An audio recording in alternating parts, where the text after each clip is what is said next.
Después de 20 minutos de atraso, más o menos una hora, la primera exposición, para dar esta vez más ocasión de preguntas o objeciones. Me interesa responder hasta las 6, creo, no sé los organizadores, 6.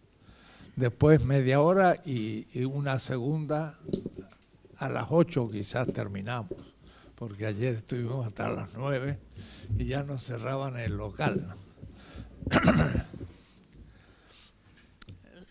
La primera charla va a ser un poco más abstracta, pero viendo el público, en el sentido de que me gustaría saber cuántos son propiamente de la carrera de filosofía, que levanten la mano. Bueno, hay un grupo, tercera parte, pero como hay otros que son de ciencias sociales, entonces no me puedo hacer tan filósofo. Y sobre todo me gustaría mostrar la vinculación entre los temas filosóficos para las demás ciencias, que es directo. Además, ustedes habrán visto por lo que hice ayer que yo transito de la filosofía a la historia y a otros campos, sobre todo la economía, la política, si hubiera lugar al psicoanálisis y demás, porque tiene que ser no interdisciplinar, sino realmente interdisciplinar el pensamiento. Y sobre todo que me tocó en la cátedra en Colonia, en Alemania, que me invitaron, me tocó un profesor ahí que organizaba, me dijo, usted le da mucha importancia a la historia. Y yo dije, claro, porque ustedes los europeos ya la tienen hecha y se montan sobre la espalda y están hablando un enano en la espalda. Pero como yo vengo de otro mundo, como diríamos, un mono, un mico, de otro árbol, entonces no puedo usar el de suyo, tengo que un poco describir de dónde vengo para mostrar lo que pienso. Y eso a veces se hace en un prolegómeno, sino todo el curso. Pero me llamó la atención que diga, usted le da mucha importancia a la historia, y efectivamente sí le doy importancia.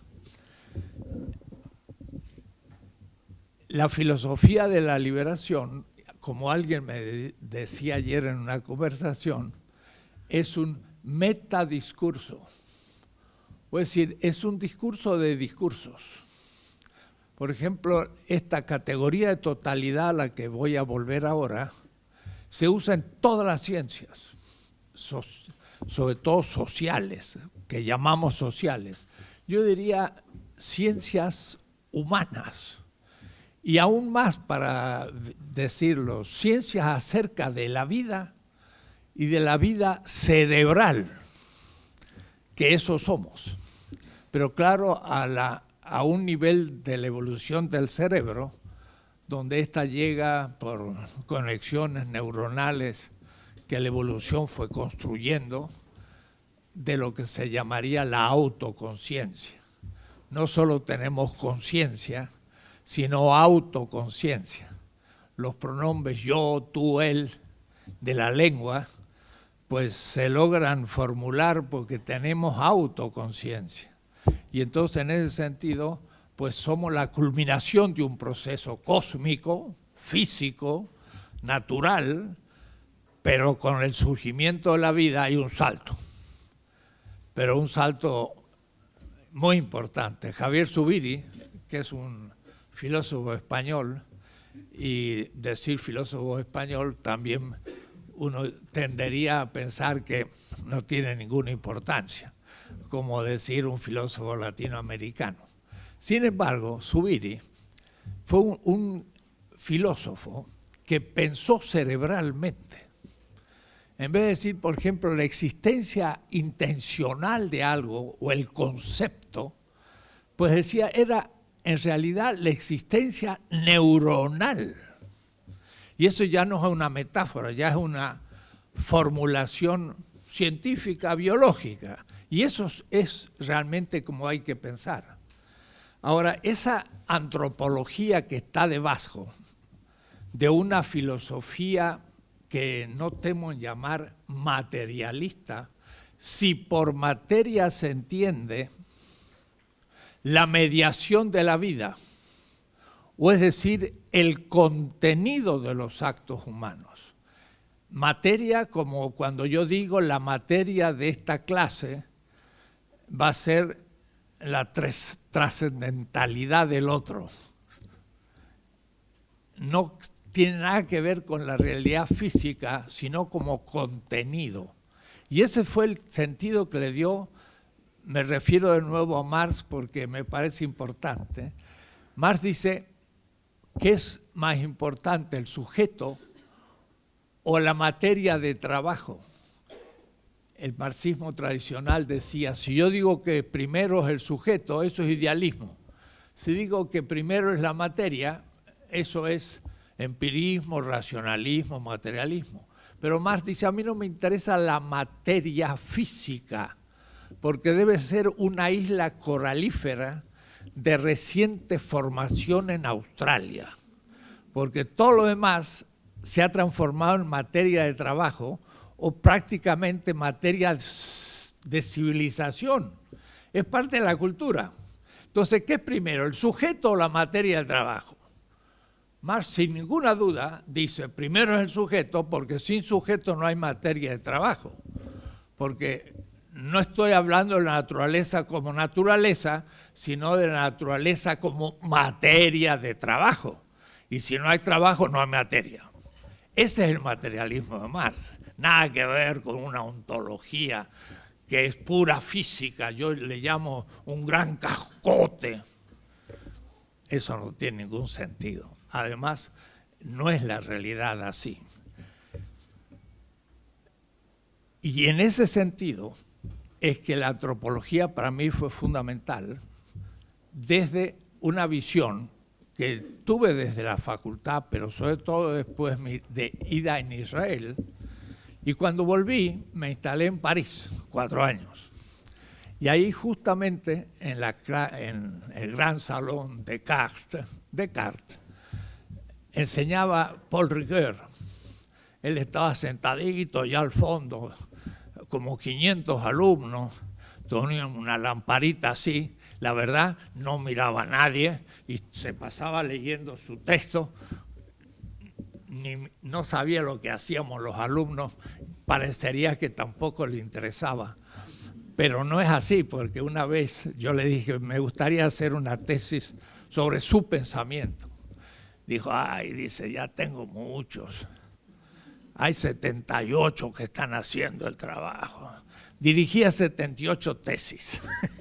Entonces, en nuestra universidad a veces cuando dirigen 4 o 5 ya dicen que es demasiado, porque hay que llevar a los alumnos por la nariz enseñándole a escribir.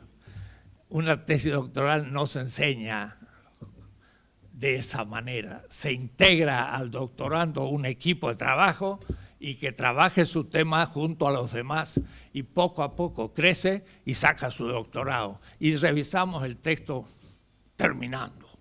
No vamos a enseñarle a escribir. Es así como trabajaba Paul Ricoeur. Pero en 1961, justamente él expuso lo que después se llama la simbólica del mal, que fue traducido por Siglo XXI, la simbólica del mal. Y fue una etapa de Ricoeur que pasó de una fenomenología muy estricta, donde él traducía a Husserl, a lo que va a llamar la hermenéutica de los símbolos. Y va a escribir unos cuantos libros en ese sentido.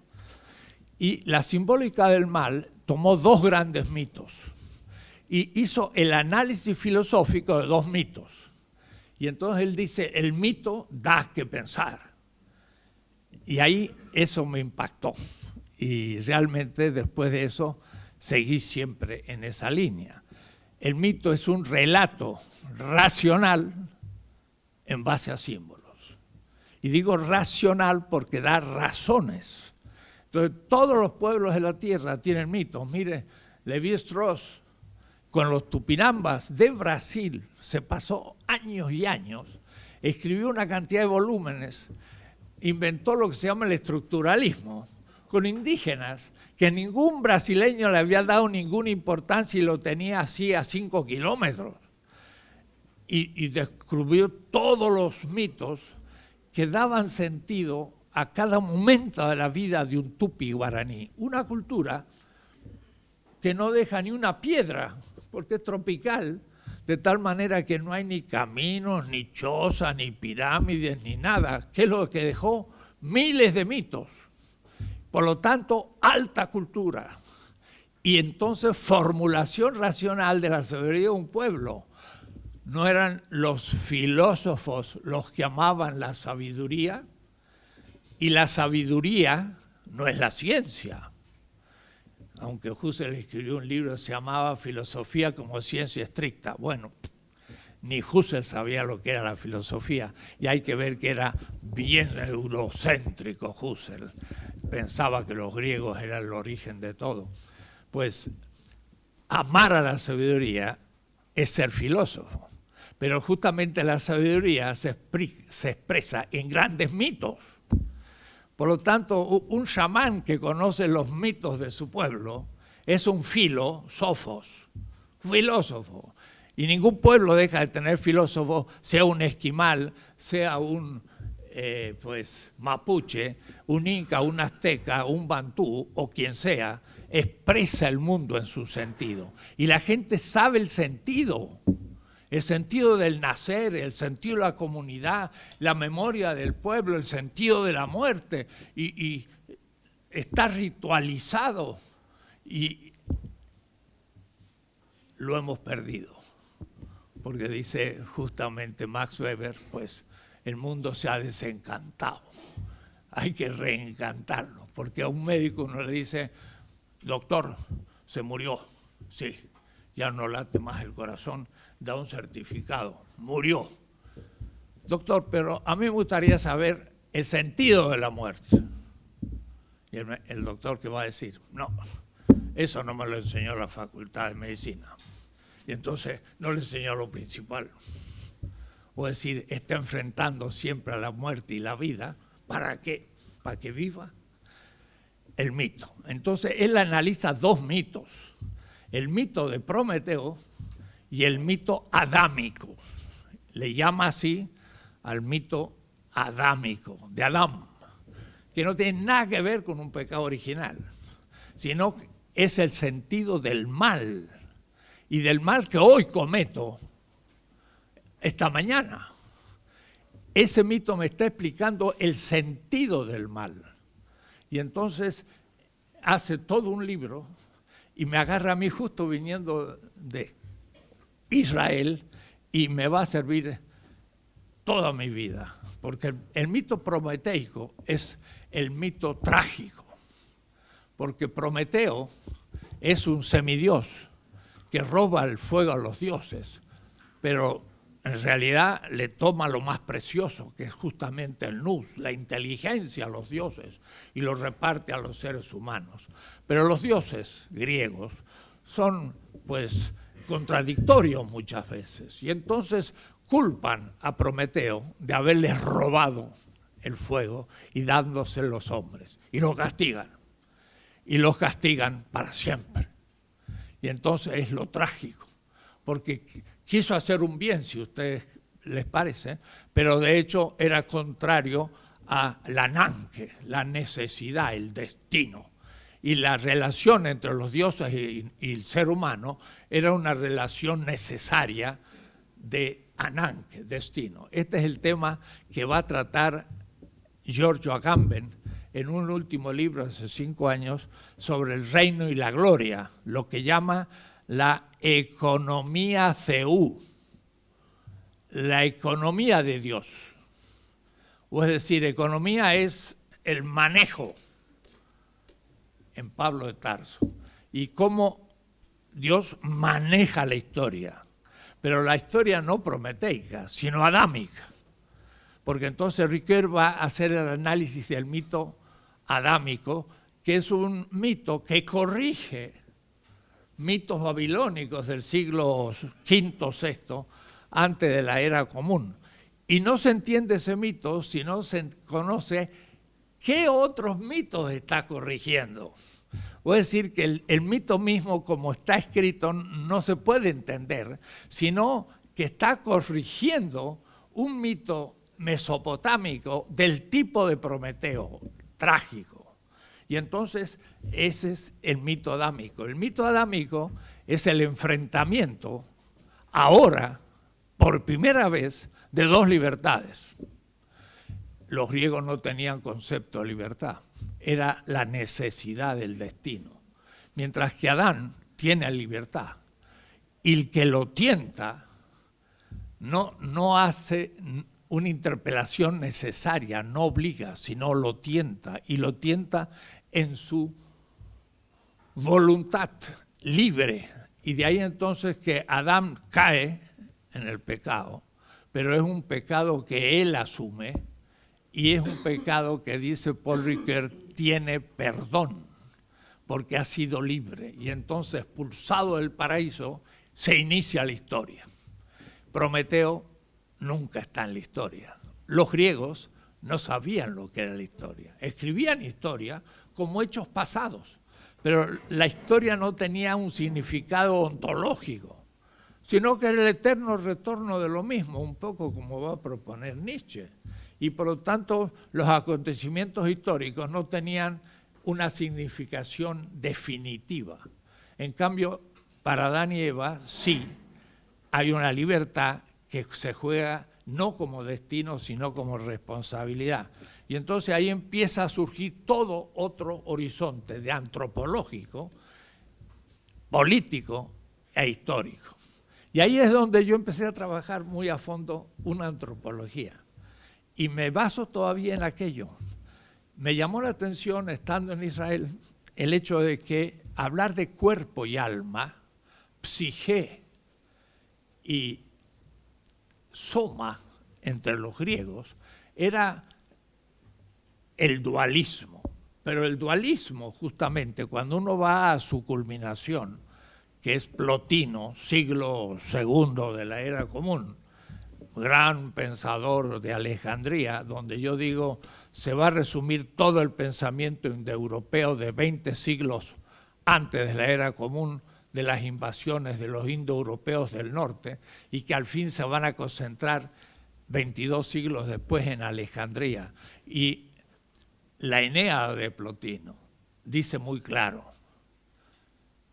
to proton kakon, el primer pecado, proton, primero, kakon, pecado, es el tener un cuerpo. Ese es el pecado original, no tiene nada que ver con Adán y Eva. Adán y Eva no cometieron el primer pecado. Adán y Eva es un mito simbólico, pedagógico, de cuál es la estructura del mal para un ser libre. Pero no es un pecado histórico, ni el primero, sino es la estructura de todo pecado humano o falta moral. Mientras que para Plotino sí, la caída del alma, que es lo divino, pero acuérdense, el alma era una, era ingenerada, agéneton, y por eso entonces que era athanaton, inmortal, no moría, pero tampoco nacía. Era divina y era eterna y caía en un cuerpo. Y el caer en un cuerpo era el origen del mal. Tener un cuerpo. Miren el problema. El cuerpo era el origen del mal. La sexualidad estaba ligada al mal. Ahí tenemos una ontología ya del machismo y del desprecio de la corporalidad. Para los griegos, lo perfecto era la contemplación de las cosas divinas. Cuidado, las cosas divinas eran los planetas, la geometría era teología y la aritmética también, porque eran las cosas que no se cambiaban, que eran eternas, como las ideas de Platón. Entonces, lo que estaba debajo de la luna, que era la última esfera, ahí era lo contingente.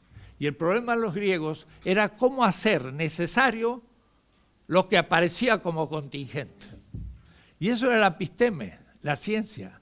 La ciencia quería descubrir en lo contingente infralunar en lo que es perenne y eterno. Porque lo que estaba sobre la luna no había problema, eso era eterno. Y el sol, los planetas y la última esfera de los fijos, eran todas las estrellas, lo veían como una gran esfera, le llamaban los fijos, eso no cambiaba. Ellos no pensaban que había nada de lo que hoy conocemos, pensaban que eran un número bastante limitado de estrellas que estaban como, si me permiten, pinchadas con alfileres en una última esfera y daba vuelta y eran los fijos, después de lo cual estaba el primer motor que movía aquello. Pero lo importante es que el cuerpo era el origen del mal y eran dualistas. En cambio, para el pensamiento semita no hay cuerpo ni hay alma, hay lo que ellos llaman basar. Entonces, la basar se traduce, para los griegos había psique y soma. Este era el origen del mal. El alma caía en un cuerpo y luego por el ascetismo debía purificarse de los deseos del cuerpo. Y el pobre San Agustín, después maniqueo, pensaba que el placer erótico era el origen, o mejor, el efecto del pecado original, del cual había que liberarse. Y de ahí viene el monacato desde el siglo III, que en realidad era una institución que venía de los maniqueos y que empezó a helenizar el pensamiento semita. Mi tercer libro se llama El dualismo en la antropología de la cristiandad, no el cristianismo, porque la cristiandad es justamente la inversión del cristianismo. De perseguir al imperio, se transforma en el fundamento del imperio con Constantino. Y en ese mundo, el pensamiento semita se helenizó. Y entonces caímos en contradicciones totales, porque en los primeros siglos solamente había tratados de la resurrección de la carne. Entonces la carne no tiene nada que ver con el soma. En griego se dice sarx, la carne. Entonces, mire, yo hice un trabajo que era el siguiente: tomar el texto hebreo y ver la traducción griega de los 70, que se hizo un grupo de sabios judíos en la primera catarata del Nilo, en una isla elefantina. Y por eso en mis andanzas llegué hasta allá y estuve mirando cosas tremendas, porque ahí estaba en una gran pared del Nilo marcado hasta donde llegaban las aguas cuando venía la inundación del Nilo, y ellos marcaban en el año tal llegó a esta altura y en el año tal altura, y sabiendo la altura que llegaba el Nilo en la primer catarata, sabían los desastres que iba a armar abajo. Bueno, es una isla muy particular. Entonces, el asunto era cómo tradujeron del hebreo al griego. Y entonces, en hebreo, la palabra basar, de derecha a izquierda, se llama sarx. Y en castellano, bueno, lo traducimos por carne. Pero carne no tiene nada que ver con cuerpo. Y entonces un texto dice, y la palabra se hizo carne. Bueno, eso es todo un tratado metafísico. Y eso es lo que les quiero hablar ahora. ¿Qué significa eso de que la interpelación del otro se hace sistema? Y ahí empieza una ética, y es una ética tremenda. Lo escribí en el primer libro, allá en 1961, se publicó en Eudeva, pero está al fondo. Es esa carne con libertad, la de Adán, la que comete el pecado. Pero el pecado va a ser lo contrario del griego. Para el griego, el mal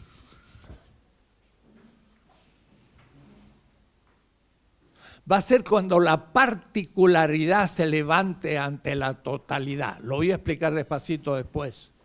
Mientras que para el pensamiento semita es cuando la totalidad se totaliza.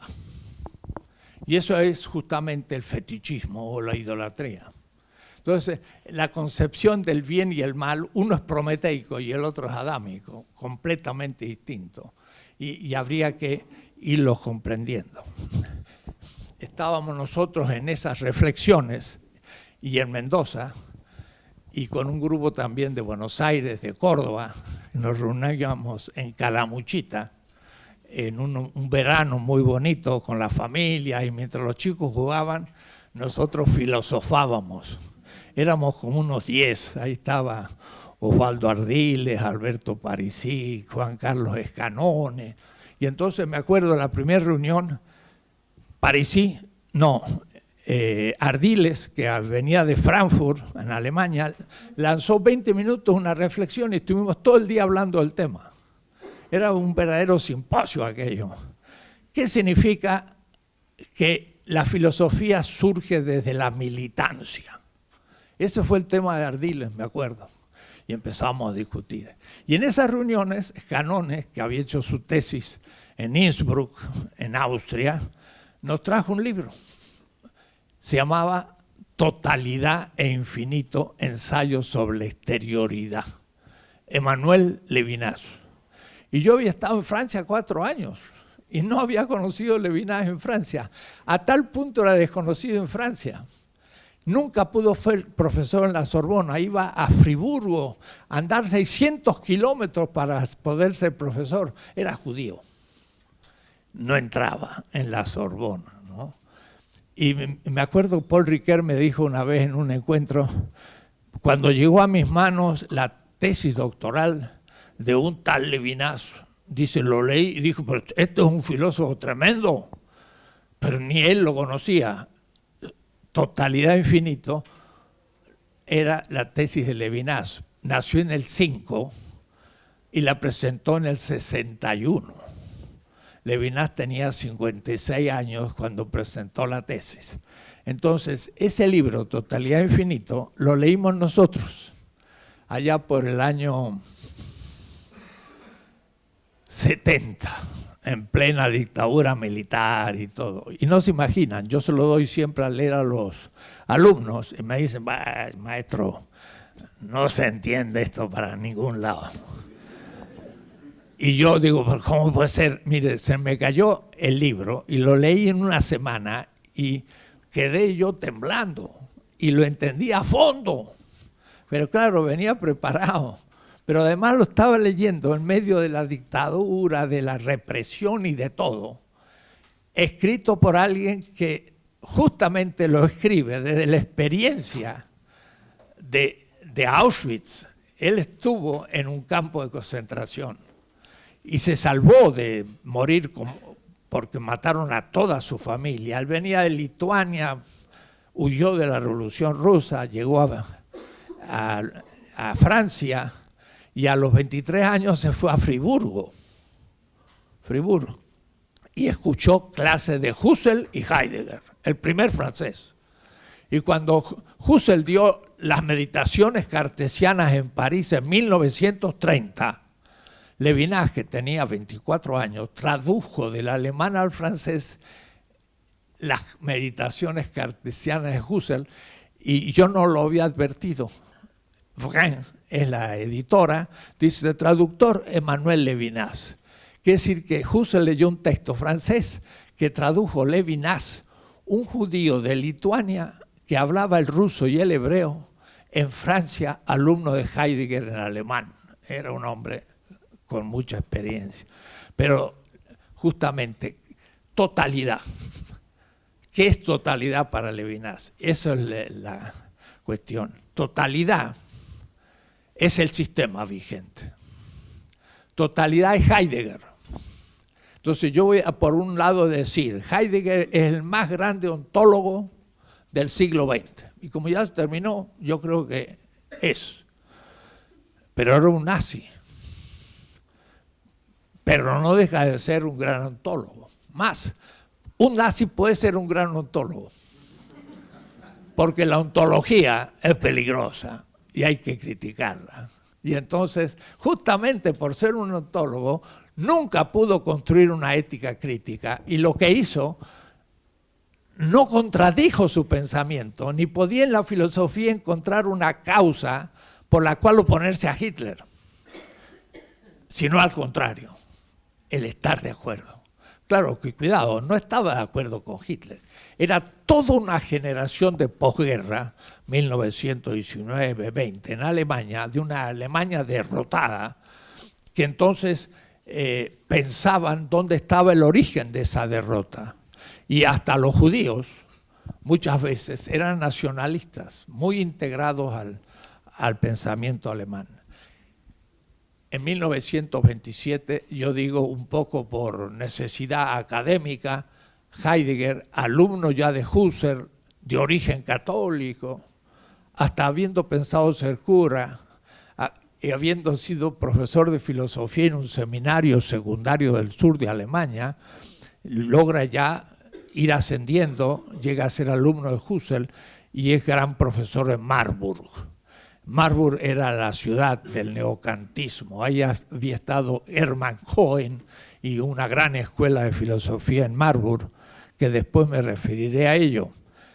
Y entonces Heidegger en 1929, un poco por exigencia de tener que probar lo que está haciendo, intentando ir hacia Freiburg, escribió muy rápido un libro, Ser y Tiempo. Y en eso, a los que sean filósofos, les recomiendo que tienen que leerlo. Y los que no sean filósofos, bueno, si tienen mucho ánimo, también. Pero pedagógicamente, el mejor trabajo que hay sobre esto es una obra de Valens. De Valens es profesor en Lovaina, donde Carlos Bazán hizo sus 2 doctorados de estudios medievales y de filosofía medieval. De Valens, yo espero que esté el libro. Está en la biblioteca, pero no sé si estará todavía. Se llama De Valens, que se llama La filosofía de Martin Heidegger. Vale la pena de perder 1 o 2 meses leyendo esto, porque es muy pedagógico y entonces uno puede leer Heidegger. Pero yo siempre sigo refiriéndome a Heidegger, porque es el punto de partida. Y es el punto de partida de todas las ciencias, porque en el fondo Heidegger hace algo sumamente interesante y insospechado a veces. Husserl había pensado, sobre todo en su fenomenología, donde el sujeto kantiano que constituye al objeto no es el tema principal, sino una posición del sujeto, que es una intención, y voy a explicarlo, que constituye al objeto en un cierto sentido. Entonces aquí hay un sujeto con una intención y el objeto con un sentido. Por eso yo dije, el médico pudo decir, ha muerto, eso es el objeto. Pero ¿cuál es el sentido de la muerte? Esa es otra cosa. El micrófono. El sentido del micrófono es su significado primero. Un instrumento para permitir que mi voz se escuche más. Pero yo puedo constituirla con otra intención y decir, ¿cuánto vale el micrófono? Vale 1.000 pesos. Eso es una intención económica y constituye al micrófono como una mercancía. O yo puedo decir, te presto el micrófono y al prestarle el micrófono al otro le doy un cierto poder porque va a poder hablar en mi lugar. Es una intención de participación de poder política. O alguien me ataca y entonces lo constituyo como arma y se lo doy en la cabeza. El objeto puede ser constituido en muchos sentidos. Entonces, el sentido es extraordinario. Los análisis que va a hacer Husserl son los distintos tipos de constitución de la intención que a su vez sitúa al objeto con un sentido. Heidegger parte de esto, pero entonces Husserl llamaba la situación natural, la situación desde donde yo empiezo a constituir todos los sentidos, algo que está debajo. Y no lo expliqué ayer, pero Aristóteles dice, el método dialéctico parte de ta endoxa. Lo voy a escribir, aunque sea estéticamente. Ta endoxa. Doxa es la opinión cotidiana y ta endoxa son las opiniones cotidianas de la gente. Es lo que piensa la gente de la calle, pero dicen no solo, lo que piensan los más sabios también y los más influyentes. La dialéctica parte de lo cotidiano y no es científico porque piensa los principios de la ciencia. El geómetra va a hacer geometría, pero si yo le pregunto al geómetra, ¿qué es el espacio? Por ahí no es tan fácil. Y al matemático, ¿qué es el número? Bueno, Husserl hizo su tesis doctoral sobre el número, 900 páginas, y no lo aclaró del todo. Entonces no es tan fácil. Voy a decir que todas las ciencias, el médico en principio es una ciencia de la permanencia de la vida. Bueno, si uno le preguntara a ver qué es la vida, pues tampoco puede responder ni se lo ha planteado. Entonces Aristóteles decía, se parte de lo cotidiano para fundar los principios de la ciencia, y ese era un método que no era científico, pero era el fundamento de las ciencias, más que científico. Y en cierta manera lo que él va a hacer eso, le va a llamar la ontología fundamental a aquello que analiza lo cotidiano, y de lo cotidiano las intenciones que yo puedo tener en el mundo. Entonces, ese mundo cotidiano es lo que él le llamó mundo. Mundo, cuando digo mi mundo, el mundo de mi casa, el mundo de mi barrio, el mundo de la clase obrera, el mundo de la universidad, esa palabra mundo, ¿qué significa? Entonces él dice Totalität o Ganzheit, es una totalidad. Para simplificarlo más y decirlo neuronalmente, el mundo es la memoria, eso nos lo dice Heidegger así, de la totalidad de mis experiencias. Nada menos. Edelman, un premio Nobel de neurología, Edelman, tiene un libro que se llama The Remembered Present, el presente recordado. Yo digo, una botella. ¿Y de dónde sacaste que eso es una botella? Porque lo recuerdo. Ah, entonces el presente lo saco del recuerdo. Todo presente viene de un recuerdo. Mire, si me da amnesia, ¿qué es eso? Ni lo puedo decir porque no sé ni siquiera ya la lengua. Así que, ¿qué es eso? Ya tengo que recordarlo al menos. Pero pongamos que me recuerdo eso. Me olvidé lo que era la botella.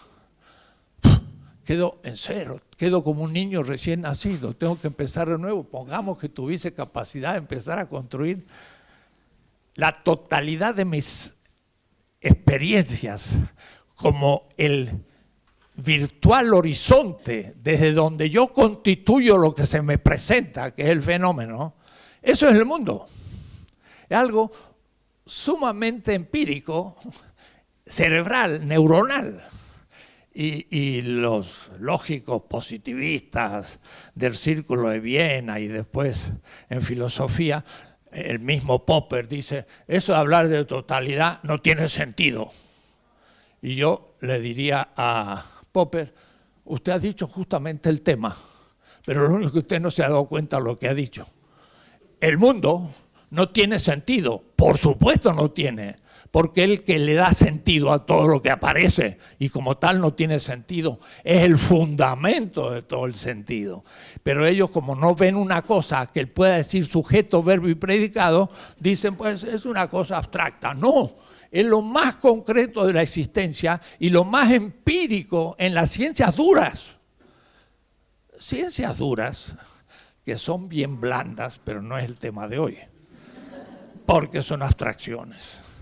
Y cuando más concreto es más complejo, y lo más complejo de todo es justamente el mundo cotidiano. Entonces, eso es lo extraordinario de Heidegger, que dice, yo voy a hacer una analítica de la vida cotidiana.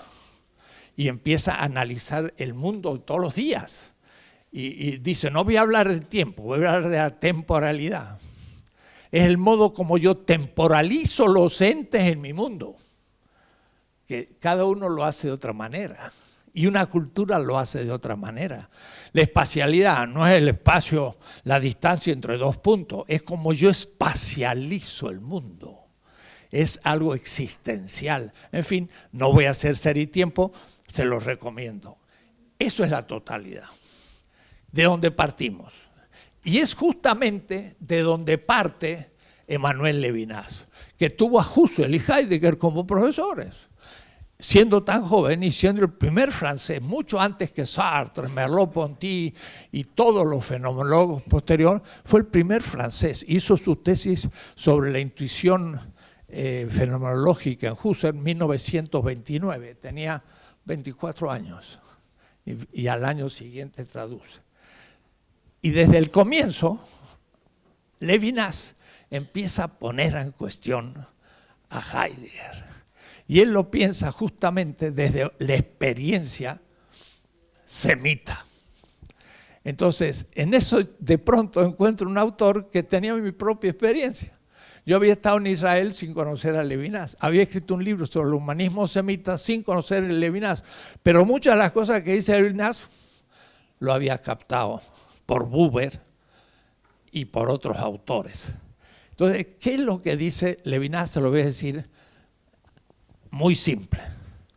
Yo tengo en el mundo presencia de entes, de cosas que se me presentan.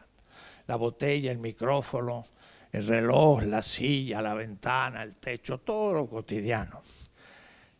Todo eso tiene sentido, porque tengo experiencia y tiene un lugar en mi mundo. Y el mundo es fundado en el ser.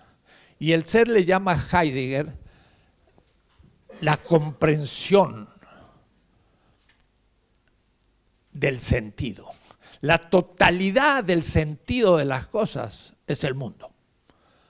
Y entonces yo puedo situar cada cosa. No es lo mismo el significado que el sentido. Yo digo, si ahora me pongo a bailar aquí, ustedes entienden el significado, está bailando, pero le dice al profesor, profesor, esto no es una clase de baile, es una clase de filosofía. Lo que usted está haciendo no tiene sentido. ¿Qué significa? Que aunque yo sepa el significado del objeto, en este contexto de un aula y de una clase, no tiene sentido hacer lo que usted está haciendo. No es lo mismo significado que sentido. Aparecen las cosas en mi mundo. Y yo sé lo que son y las manejo. Es lo que es el fenómeno, lo que aparece. Pero Levinas dice, continuando la quinta reflexión de Husserl, que fue el tema de Husserl en París cuando estuvo en 1930 y que Levinas tradujo, la parte más larga de esas meditaciones, Husserl dice, ¿cómo yo constituyo al otro ser humano? Constituyo, es decir, ¿qué intención tengo y qué tipo de sentido constituyo al ser humano que aparece en mi mundo? Y da vueltas y da vueltas y no logra la solución. Ese tema lo va a trabajar Sartre en el être néant, el ser y la nada, y y también va a decir, yo miro al otro, pero al mirar al otro lo constituyo como objeto, y cuando él me mira me constituye como objeto, y no lo constituyo como otro, sino como objeto, y Sartre no sale. Levinas, ese es el tema. Y son todos ustedes para mí y yo para ustedes. Y es lo más cotidiano del mundo. ¿Cómo aparece el ser humano en mi mundo? Y entonces, ese es el tema de Levinas. El mundo es la totalidad, pero el otro, que aparece en el mundo, no es una cosa. Ni lo constituyo yo como cosa, ni tampoco puedo descubrir su sentido. Y entonces miren, Wittgenstein, un gran lógico, sumamente inteligente, Wittgenstein, en el tratado lógico filosófico, en el 7º parágrafo que tiene una línea y termina el libro. El último parágrafo dice, acerca de lo que no puedo hablar, es necesario guardar silencio. Y eso en alemán es Schweigen, silencio. Y entonces yo digo, eso es Levinas. Porque ante todos ustedes, o algunos de ustedes, yo no sé quiénes son. Y acerca de ustedes yo no puedo hablar. Y acerca de lo que no puedo hablar, ¿qué tengo que hacer? Guardar silencio. Para que el otro se pueda revelar. Y entonces ya no es la aparición del fenómeno de la cosa, sino la epifanía de la revelación del otro. Y eso fue la clase de Schelling en 1841, para criticar a Hegel, habló de la filosofía de la revelación. Y entonces ahora Levinas agarra a Schelling y dice, yo no sé lo que es el otro, pero tengo que hacer lugar para que pueda expresarse.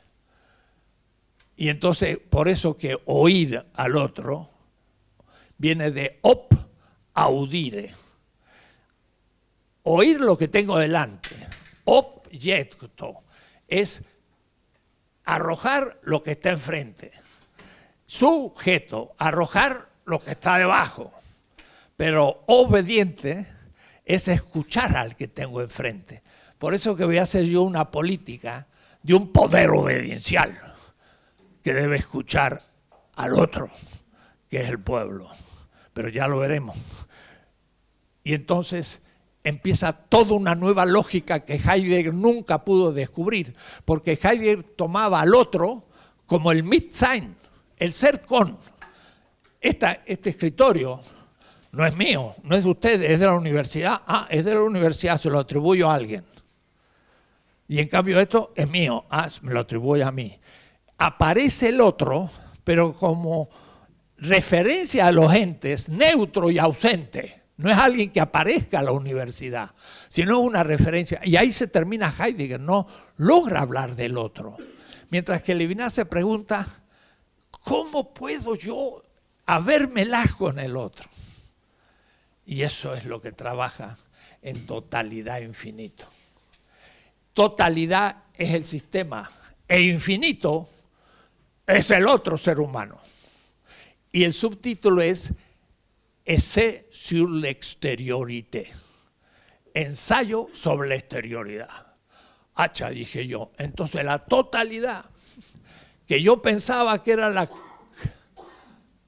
la categoría de todas las categorías, como dice Lukács, y como decía el marxismo-leninismo cotidiano, pero no Marx. La categoría de totalidad era la última categoría ontológica desde donde se puede ver todo. Levinas dice no, la totalidad es le même, lo mismo. Y el otro es autrui, en francés, que significa autrui. Louis, otro, que es una contracción francesa. Es otro que yo. Es otro mundo. Es algo que está más allá de mi mundo. No puedo nunca apresarlo en mi mundo y desde la totalidad de la comprensión de mi experiencia, ya sé quién eres. Lo que veo de ti es tu tamaño, el color de tus ojos y tu rostro, del pelo y todo, como un ente. Pero con eso no sé nada. Le pregunto, ¿cómo te llamas? Y me dice el nombre. Todavía no sé nada. Aunque es un nombre propio. Ya es toda la lógica del nombre propio, Kipke y otros lógicos. Pero digo, no es suficiente. ¿Dónde naciste? ¿Qué has hecho? ¿Qué es lo que piensas hacer? Y empieza un diálogo. Y ahí empieza a revelarse el otro. Esta es la experiencia del cara a cara.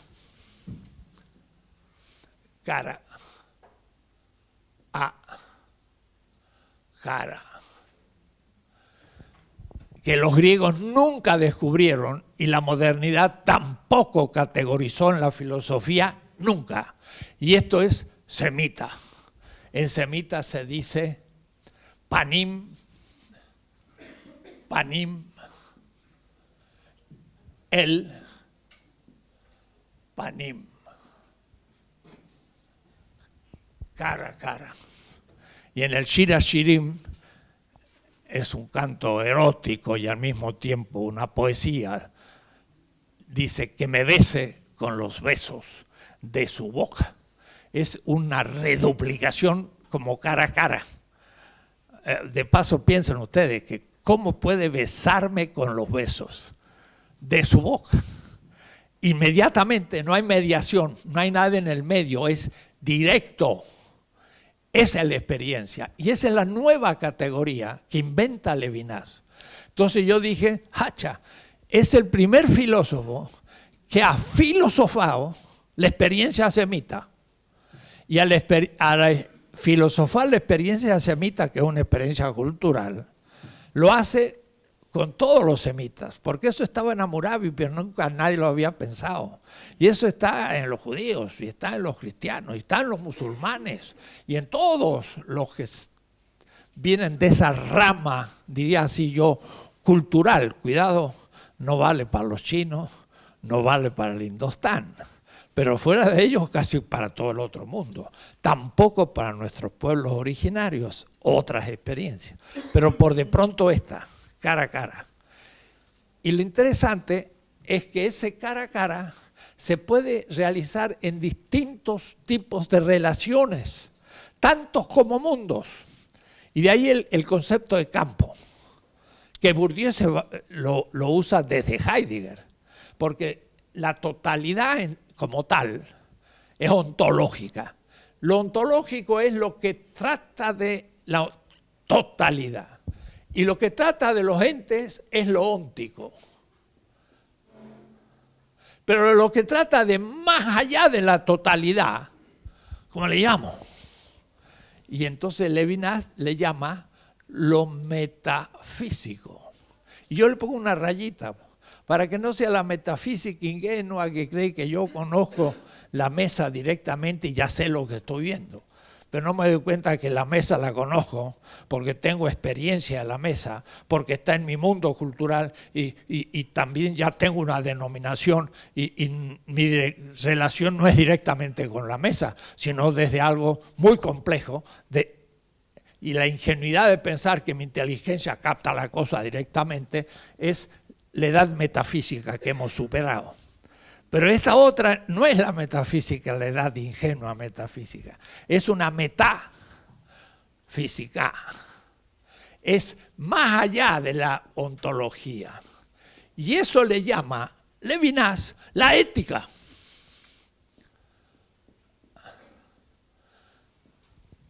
La ética es la experiencia de el otro ser humano, no como alter ego, no como otro yo, sino como un yo otro que es muy distinto. Es un yo que yo no tengo de él ninguna noticia. Y de ahí empieza el problema de la comunicabilidad o no. Los comunitaristas dicen, como él es una cultura y yo soy otra cultura, en realidad la comunicación es imposible, porque todo lo que yo diga siendo un mapuche, pues no lo voy a entender yo porque viene de otro mundo cultural y yo vengo de uno, y entonces es la incomunicación. Pero hay otros como un Habermas que dicen, pues vamos a argumentar en la comunidad de comunicación y el que da el mejor argumento llegamos al consenso. Tan fácil. Uno dice es incomunicable y el otro dice, pues es fácil. Entre la total incomunicación, que es lo equívoco, y la total comunicación, que es lo unívoco, se sitúa lo análogo. Y ahí empieza el tema de la analogía y de la analéctica. Entonces, empiezan quizás ustedes a ver el tema. Esto es no para una clase, es para un semestre, no para un semestre, sino para un instituto de investigación, pero lean ustedes Totalidad Infinito. Es muy fácil, el lenguaje cotidiano, esa es su dificultad. Levinas es más difícil que Heidegger, porque parece tan fácil, y todo lo que dice está cifrado, pero es tremendo, brutal, porque el prólogo nomás es de una fuerza que tendrían que ponerlo en la ESMAE, en la escuela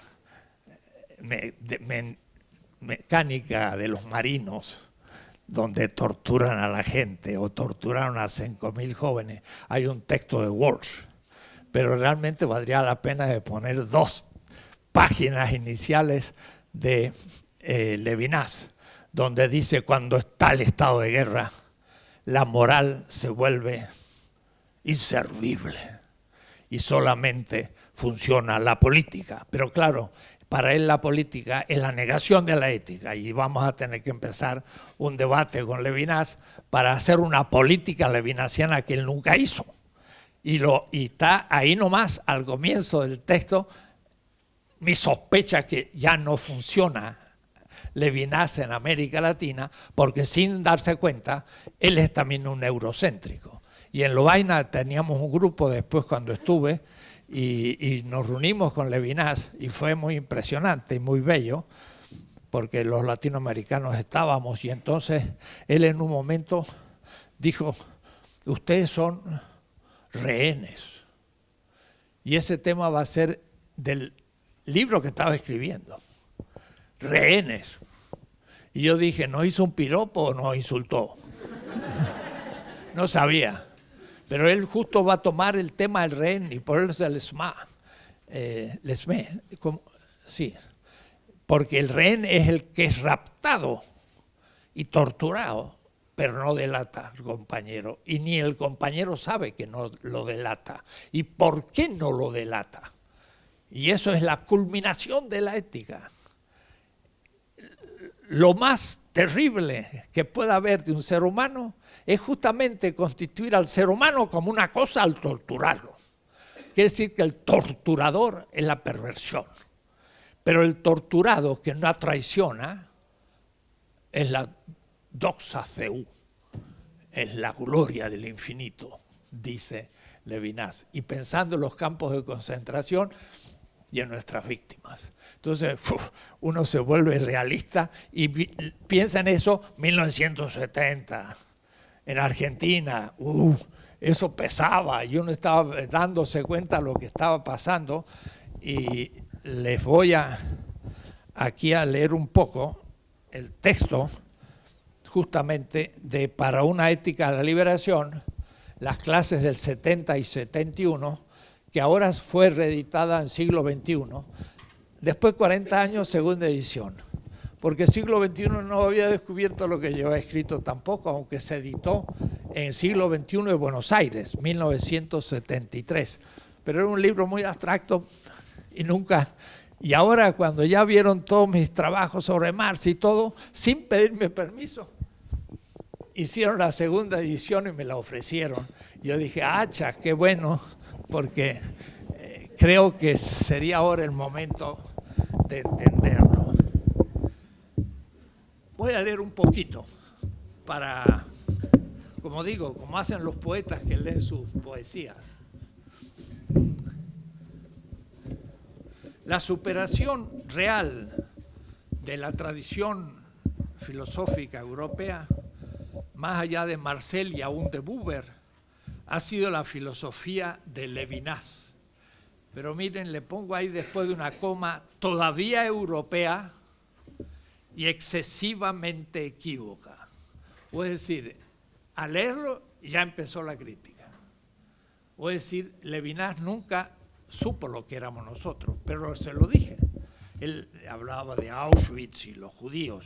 Y le digo, mire, ¿y qué tal los 12 millones de indígenas que murieron en la conquista y los 10 millones de esclavos africanos vendidos en América?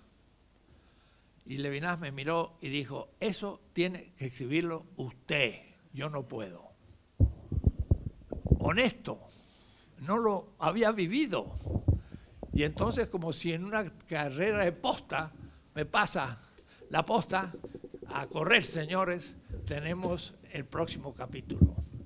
Pero yo ya me di cuenta de inmediatamente, nuestra superación consistirá en repasar el discurso de Levinas desde América Latina y desde la analogía. Porque Levinas tiende a poner al otro como absolutamente otro. Es infinitamente respetuoso del otro. Entonces trabaja todo el tema de que el otro me comunica algo que para mí es imposible de conocer si él no se revela. Pero para que se pueda revelar yo tengo que hacer espacio. Es un poco como la Contractio Dei de la Cábala. La Cábala, cuidado, Newton toca el tema en los principios matemáticos. Newton dice, Dios debió hacer un espacio vacío para crear el universo. Newton no era ateo, era un anglicano. Y también Darwin dice, se muestra más el poder creador de Dios por la evolución que teniendo que crear cada especie, como corregir su obra a medida que van apareciendo. O es decir, que Newton y Darwin no es lo que a veces pintan por ahí. Eran gente pues como Galileo también, que dice Dios escribe el universo con dos manos, una en matemática y otra en los símbolos de la Biblia. Claro que dice Galileo en el Sagitario, cuando hay contradicción hay que corregir la interpretación simbólica. Y tiene razón, y lo dice perfecto, como si lo dijera yo. Y se dice que, bueno, lo condenó Bellarmino, que era un jesuita, que eran los maestros de Descartes. Y otro hecho, que ya que habló de los jesuitas, ¿por qué no?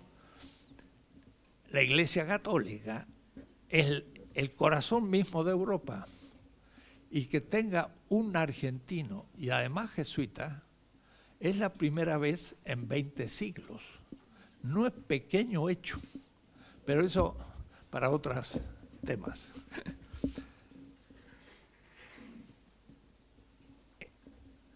En la sección de su obra Totalidad Infinito que denomina Rostro y Sensibilidad, asume a Feuerbach y lo supera. El rostro del otro, el cara a cara, es sensible, pero la visibilidad no solo no agota al otro, sino que en verdad ni siquiera lo indica en lo que tiene de propio. El rostro es, sin embargo, un rostro que interpela, que provoca la justicia. Y en esto queda asumido Marx como la antropología cultural del trabajo justo. En el Capital Marx dice, y de pronto en el ruido de la fábrica, que Charles Chaplin en tiempos modernos va a presentar, dice Marx, se levanta un obrero y le dice al, tú, que eres tan ético, miembro de una asociación protectora de animales, no se te muere el corazón por mi sufrimiento. El surgimiento del otro como otro en un sistema estalla todo sistema. O es decir, si un patrón ve a un obrero como alguien, se le revienta al capitalismo, porque ya no puede explotarlo. Si uno que tiene esclavos descubre al afro como persona humana igual que él y que le pregunta quién eres, revienta la esclavitud como institución.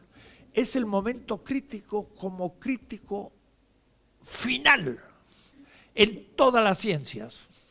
La lingüística va a ser el respeto por la lengua del otro, la antropología, la cultura del otro, la historia y memoria del otro y la sociología y todos.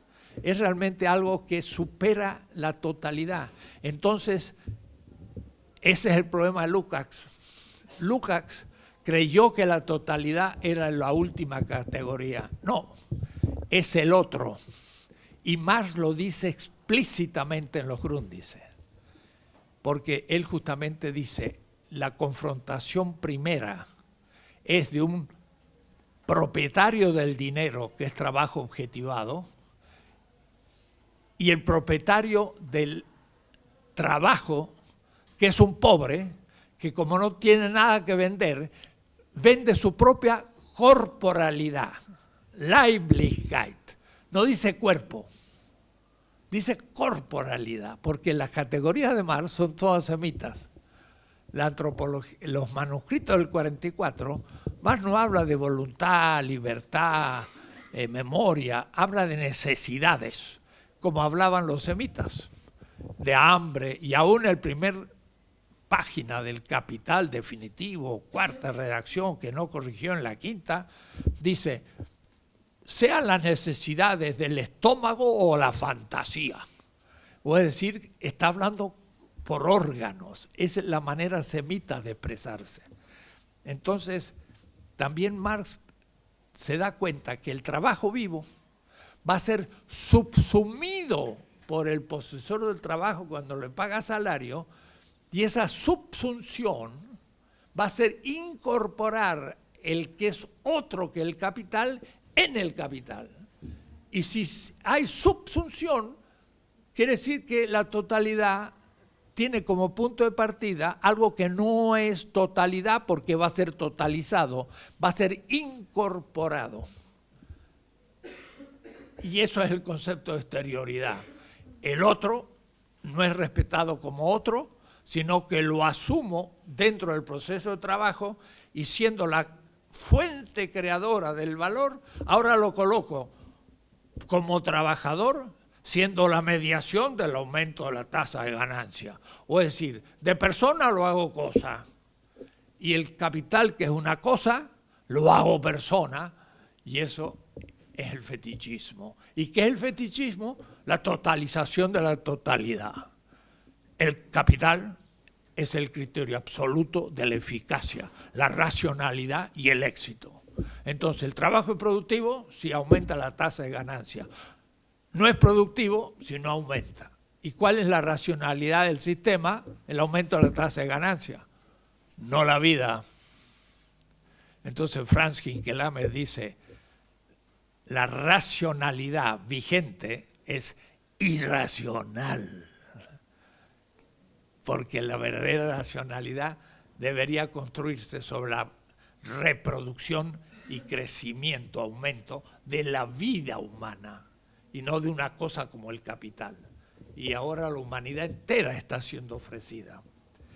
El rostro es, sin embargo, un rostro que interpela.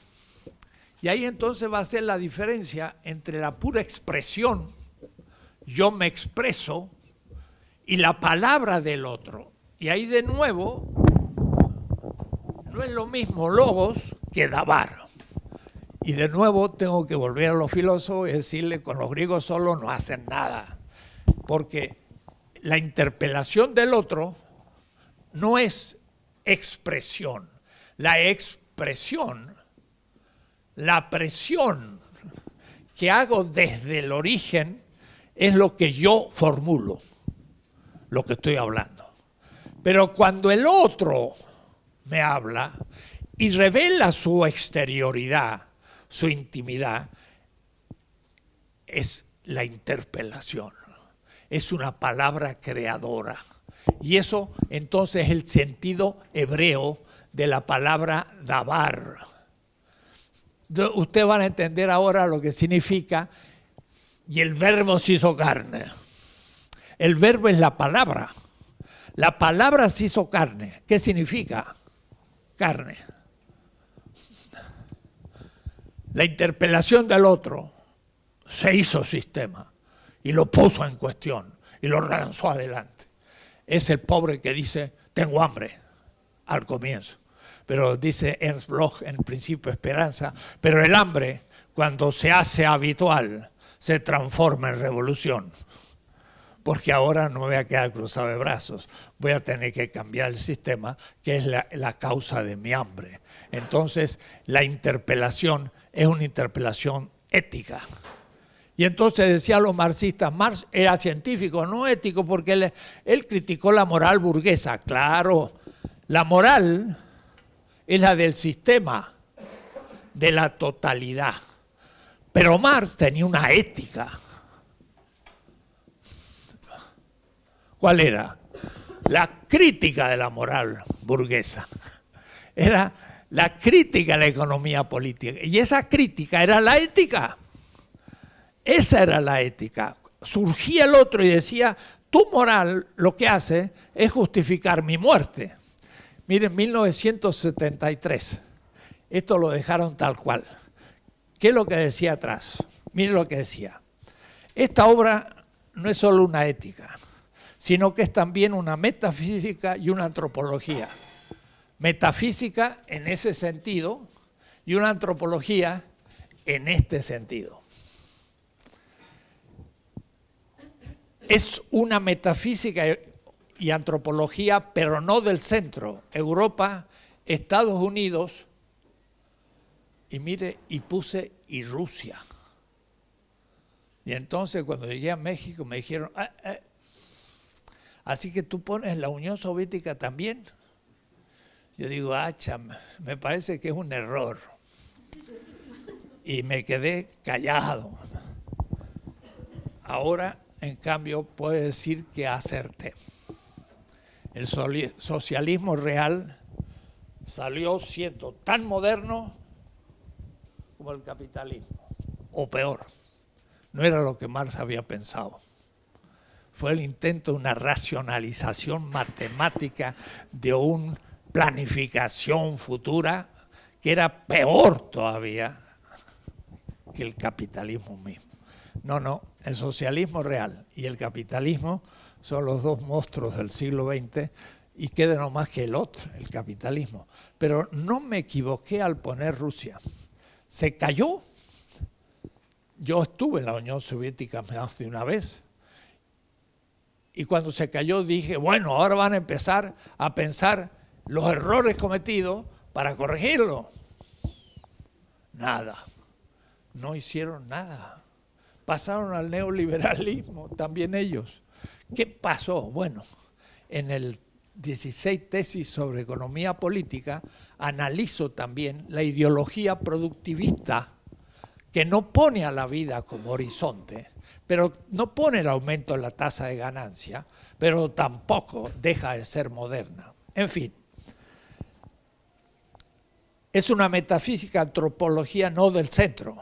Es una filosofía que comienza su tarea en el mismo nivel filosófico para destruir la filosofía vigente del centro y permitir así la aparición de una brecha por la que el pensar latinoamericana pueda acceder a nuestra realidad ocultada por la dominación cultural.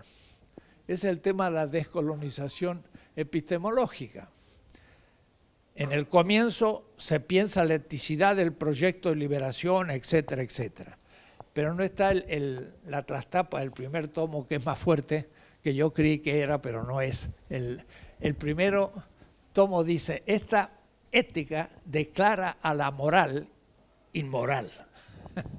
Pero era la moral del sistema, no la crítica. Bueno, ¿qué significa la equivocidad? La equivocidad de Levinas es que el otro es otro, y cuando habla en el fondo, yo entiendo, pero muy poco. El otro sigue siendo otro, y él nunca llega a la construcción de la política, se queda en la ética. Y la univocidad de la totalidad es pensar que la realización se hace en uno. ¿Y qué es la analogía? La analogía justamente, y eso es lo que quiero trabajar un instante, es una formulación lógica que en la modernidad ya se dejó de lado después del siglo XVI, que a mí me parece que es muy importante volver a ello. La univocidad dice identidad y diferencia. Diferencia 1, diferencia 2. Pero es la especie y la diferencia específica. Pero en el fondo es lo mismo en dos partes. La equivocidad es la que un poco cae Levinas. El otro, cuando se revela, es absolutamente otro. Pero entonces yo, ¿qué es lo que entiendo del otro? Tiene dificultad en mostrar el diálogo, la comunidad, la construcción de la política, todo. La solución es la analogía, que yo voy a representar de esta manera para que se entienda de alguna manera. 1, 2, 3. 3 análogos. Tienen algo de semejanza, no de identidad. No hay identidad. Hay semejanza. Semejanza es parecerse, pero no como identidad. Y por lo tanto, hay una distinción analógica 1, distinción analógica 2 y distinción analógica n. Y entonces puede empezar a jugar conceptos que son los que va a necesitar una filosofía del diálogo y del encuentro con el otro. Tengo que borrar esto, no sé. Acá está, gracias. Voy a borrar esto y lo voy a poner de nuevo. Lo equívoco sería la totalidad y el cara a cara, donde el otro es otro y no hay comunicación. Lo equívoco. Lo analógico comienza cuando el otro empieza a ser comprensible en mi mundo. Pero empieza. Es como que si me dijera el otro, te amo. ¿Qué es lo que dijo? Dijo lo que para él es el amor. Quizás no es lo mío. Y vaya a saber lo que significa amor al otro. Quizás mejor diría, ¿me amas? No, gracias. Y entonces, recuerdo yo que había 3 modos del amor. Hay un trabajo famoso, el eros, la filía y el agape. El eros es un poco de la juventud, pero es un poco también tomar al otro como mediación de mi placer. Un poco constituye al otro como mediación. Claro, si es mutuo, ya puede ser la amistad, pero podría ser unilateral. Entonces, ¿qué quieres decir con eso? No es tan fácil. La filía, sí, es ya el amar al otro, pero a su vez la mutua benevolencia, que significa la amistad. Y el agape es el amor del otro como otro. Y esto significa que uno ama la realización del otro, aunque uno no saque ganancia. Son maneras distintas. Entonces, ¿qué me dijo cuando me dijo, te amo? No sé. Tenemos que avanzar en el conocimiento. Y al principio Su mundo, 2, no es mi mundo. Y por lo tanto, tenemos poco de común. Ahora, piensen ustedes eso en la historia. Llegaron los misioneros a México, franciscanos, y hicieron un diálogo con los tlamatinimes aztecas, sabios, pero sabios en serio, con escuelas, con escritos, con disciplina.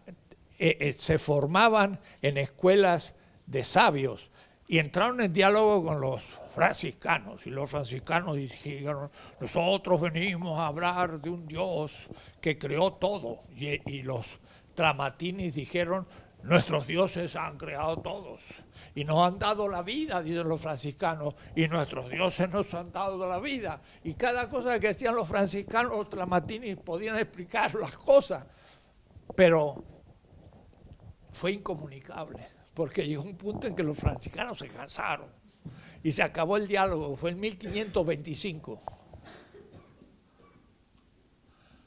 Y desde esa fecha no hubo más diálogo. Hasta hoy. En San Andrés hubo el diálogo en Chiapas, que hubo un diálogo, pero después se hizo, o es decir, no se dejó en la expresión del otro.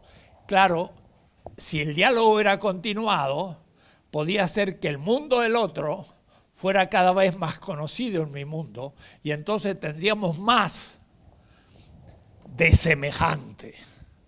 Y podríamos entonces ir entendiéndonos, pero sabiendo que nunca llegará la identidad. Entonces se habla mucho de la différence de Derrida. Y ya aquí yo le hago la crítica a Derrida, 1971, en Mendoza. Le digo: no, yo no hablo de la diferencia, yo hablo de la distinción, que es muy distinto. La diferencia es algo que es uno y que deviene dos. Pero lo distinto es lo que nunca fue lo mismo, sino que fue pintado, tinto, de otra manera. Entonces, el otro es un misterio para mí, aunque sea mi hijo. Y debo respetarlo como otro. Y aún la mujer tiene al otro en su propia corporalidad como un otro. Y hay que tener cuidado. Y dice Levinas: una piel debajo de la piel. Y estamos discutiendo este tema, y hoy hablamos de Silvana Rabinovich, una buena filósofa rosarina que está en México, y estaba en mi seminario, hizo el doctorado conmigo, y decíamos: ¿qué significa esto? Y estaba ahí ella encinta. Dijimos: ahora entendemos lo que es una piel debajo de la piel. La primera experiencia humana no es sujeto-objeto, es sujeto-sujeto. Hemos vivido 9 meses dentro de alguien y hemos comido a alguien. Y como decía Gellen, un antropólogo, nacimos demasiado pronto, porque no salimos como los patitos ya nadando y se defienden. Nosotros necesitamos 2 o 3 años para terminar de formarnos. ¿Pero por qué? Porque el ser físico, el ser humano, sale del útero, pero todavía no es suficiente. Tiene que estar un momento cultural fundamental y también de desarrollo aún físico del cerebro y demás para poder empezar. Y ese ya es el otro que empieza a construir mi mundo. Yo no abro mi mundo desde mí, me lo ponen, porque la lengua, el sentido, el manera de vivir y todo, Freud tiene razón en eso. Es constitutivo las primeras experiencias humanas. El sujeto ante sujeto es la primera experiencia. Y entonces recién después empieza el abrirse al mundo. Por eso mi pequeño libro, la filosofía de la liberación, pues empieza de manera muy extraña, porque la primera categoría es proximidad. No es mundo, ni es sujeto, es proximidad, cara a cara. Nazco en alguien, somos mamíferos. ¿Sí? Comemos a alguien, nos acoge en el calor de su cuerpo y la cultura nos acoge. Después somos dejados en la cuna Y ahí empezamos a enfrentar al mundo y abrir un mundo, pero ese mundo lo va poniendo el otro, hasta muy avanzado en nuestra edad que podemos empezar a ayudar, quiere decir que somos discípulos desde el origen. Entonces es una filosofía distinta, pero que es analogía, porque entonces va no de la identidad a la diferencia, sino de la semejanza a la distinción. Y eso van a ver cómo lo voy a poder aplicar, porque casi todas las categorías en ciencia son analógicas. En la política, todas. Estado, pueblo, legitimidad, ley, todas son analógicas. Pero también en la historia, porque cada época histórica no es el puro pasaje de una etapa potencia al acto, sino que hubo invasión de otros pueblos que contaminaron, si va la palabra, una cultura e hicieron algo nuevo.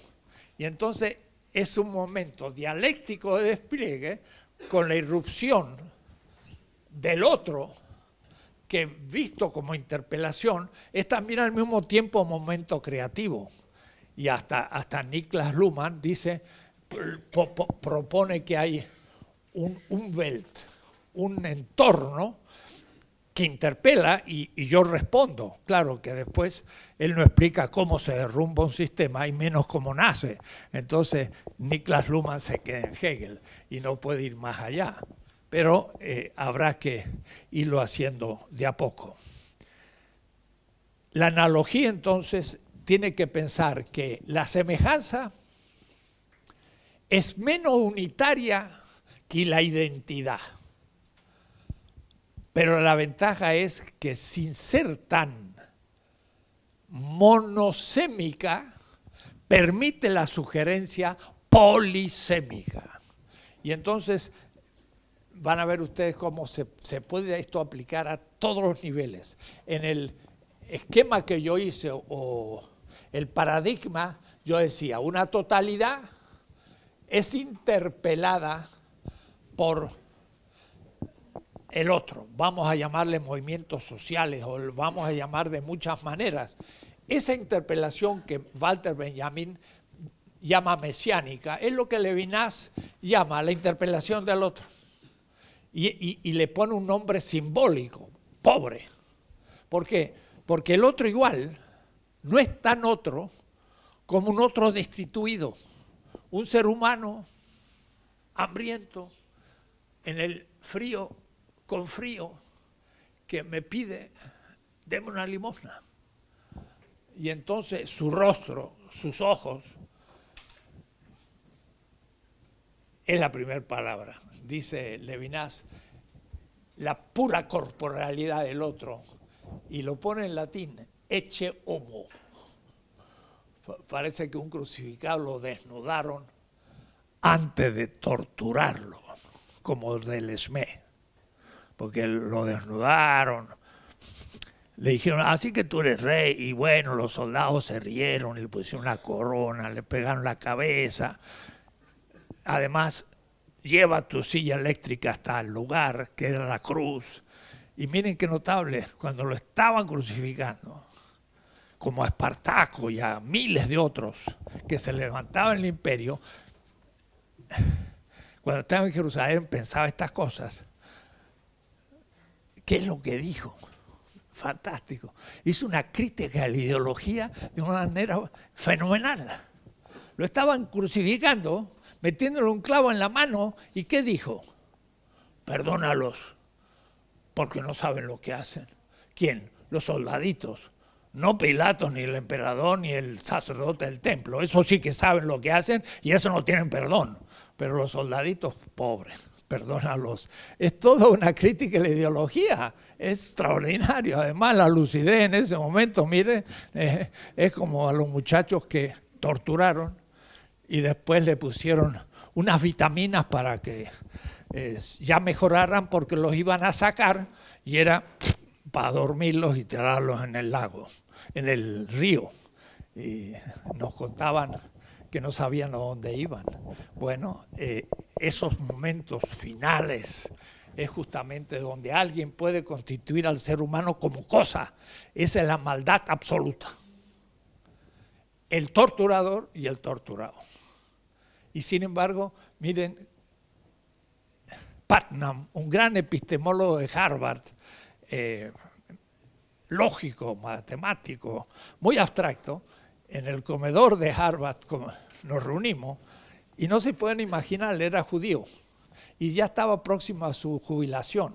Y me dice, ahora debía dejar la lógica y me voy a poner a pensar el pensamiento judío. Y estuvimos hablando qué significaba aquello de la gloria del infinito. Con un epistemólogo de Harvard en el comedor de los profesores.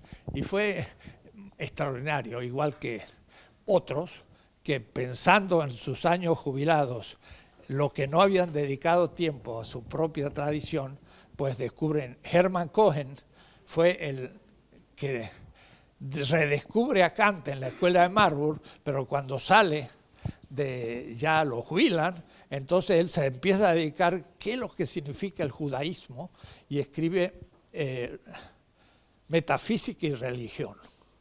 Y yo cuando estuve en Marburg estaba en el seminario y saqué el libro, lo abrí y había un texto que cito y con página y todo después. Y él dice, el método consiste en situarse en el lugar del pobre y desde allí hacer el diagnóstico de la patología del Estado. Hermann Cohen, fantástico. Eso es filosofía de liberación. Y Hermann Cohen va a estar detrás de Rosenzweig y va a estar detrás de Levinas y estos van a estar detrás de Walter Benjamin. Toda una corriente de europeos críticos porque racialmente desprestigiados por el sistema y perseguidos en Auschwitz y todo, podían servir a un latinoamericano de antecedente pensamiento crítico, porque no me podía situar desde los europeos en el poder, mientras que los europeos que sufrieron el poder, esos estábamos pensando cosas parecidas, pero todavía ellos eurocéntricos y sin haber visto el tema colonial y todo lo que nosotros tenemos. Por eso la escuela de Frankfurt también fue inventada por judíos, que no podían ser profesores en Frankfurt. Pero lo que a veces no sabemos, que fuimos los argentinos los que pagamos la escuela de Frankfurt. Félix Weil era hijo de un millonario de la Patagonia judío, Weil, que pagó cientos de miles de marcos durante los 6 primeros años de la escuela de Frankfurt, que salía de Argentina. Y entonces cuando yo di mis clases en Frankfurt sobre 1492, el encubrimiento del otro, no el descubrimiento de América, yo lo primero que dije es, vengo a Frankfurt y quiero ver qué pasó con la sangre de los gauchos. Porque fue la sangre de los gauchos lo que permitió al señor Weil acumular una gran riqueza con la cual se fundó la escuela de Frankfurt en la que yo di mis clases un semestre. No entendieron. Yo estoy seguro que nadie ni sabía de lo que estaba hablando, pero yo sí sabía. Y entonces estamos al origen de la escuela de Frankfurt, por lo menos por Félix, que fue el que impulsó a Horkheimer a organizar la escuela, que era un marxista bien convencido, hijo de un millonario, pero él pues no siguió a su padre, pero su padre lo acompañó, lo ayudó y dio dinero para la escuela más crítica de Europa. Nosotros los argentinos lo hemos pagado, así que podemos pedir cuenta de lo que se hizo. Por supuesto, ustedes se dan cuenta, usaba yo Marx en la formulación, como Marx dice que el valor es objetivación de vida, pero la vida para el pensamiento semita está en la sangre. Y por eso que la esencia del cristianismo de Feuerbach dice, la esencia del cristianismo es beber y comer. Y ustedes me dirán, ¿qué? La Eucaristía. Porque la sangre es la vida. Y el pan en la carne, no hay alma.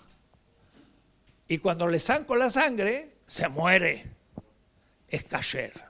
Y Marx dice, la circulación del valor en el capital, capital industrial, que se hace capital mercantil y que se hace capital financiero y moloch, la circulación del valor en el capital es blut circulación, es circulación de sangre. Y entonces dirán algo, qué linda metáfora. No, pura antropología hebrea. Marx, la sangre era la vida objetivada. Y por eso yo dije en Frankfurt, quiero saber qué se hizo con la sangre de los gauchos, del cual Sarmiento clamaba que había que, pues, tirarla en el desierto. Porque justamente el libro de Alberdi es mostrar que Facundo y el Chacho y Aldao mendocino, que estoy seguro que ni sabemos nada de Aldao, eran realmente los que importaban y no lo que se fue fragando en Buenos Aires con el mitrismo y demás. Entonces también uno se va relacionando todas estas cosas. Bueno, dije hasta las 6 no termino nunca, el tema es infinito, pero hasta aquí tomamos un descanso y luego voy a aplicar esto al tema del pobre, la clase, el pueblo, en política, a ver cómo funciona.